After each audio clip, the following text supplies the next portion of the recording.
In March 2014, the Chancellor at the time, George Osborne, announced a major change to the way some people could access their pension when they came to retire.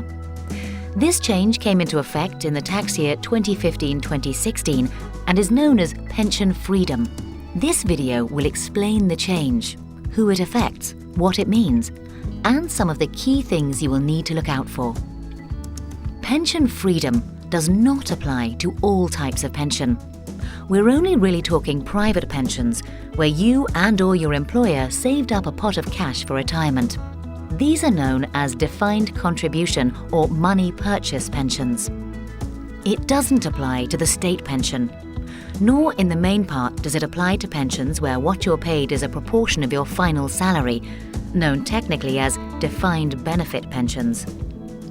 Before the pension freedom changes came in, the typical option used by most people was to cash in their pension, take 25% as a tax-free sum, and use the remainder of the money to buy an annuity, a product that pays you an income each year until you die.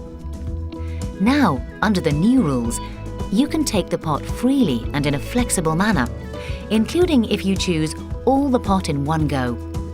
You should note, however, that you cannot do anything with the pension in terms of using the freedom rules until you have reached the age of 55.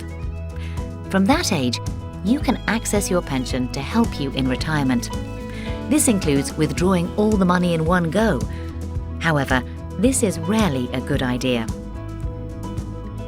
First off, the new rules still only allow 25% of the pot to be taken as a tax-free sum. That means, should you take all the pot in one go, 75% will be taxed and at your highest rate of income tax. Secondly, most people's pensions are to support their income needs in retirement, which could stretch over decades. So stripping all the money out early or in one go could mean not enough money in later retirement.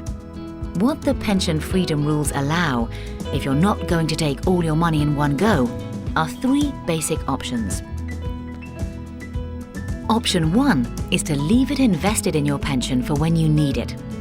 It's important to understand in this case, whenever you withdraw sums, you get 25% of each lump sum you withdraw tax-free.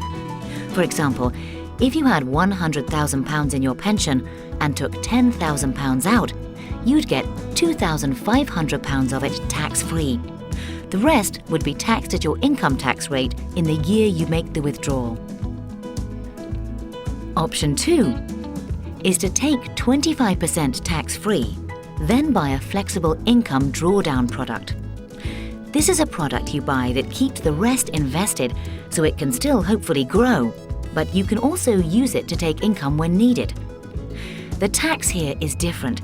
You get the first 25% you withdraw tax-free, and then the rest is taxed when you take it, which could be useful if you're likely to be in a lower tax bracket once you're older. Option 3, which is the same as the main option before pension freedom rules were introduced, is to take 25% tax-free, then buy an annuity. This gives you a guaranteed income each year for the rest of your life. It is worth pointing out that you're not forced to do one thing. You can combine any of these options, and this may be a sensible way to proceed in many cases. These are the basics. If you are in a position either now or in the future where the pension freedom rules affect you, what do you need to be thinking about? The first thing to consider is that if you do not cash all your pension chips and you're not buying an annuity, then your pension, either fully or in part, is going to remain invested. Therefore, you need to consider where you should invest it, the risk on the money left in the pot, and the costs and charges you will incur.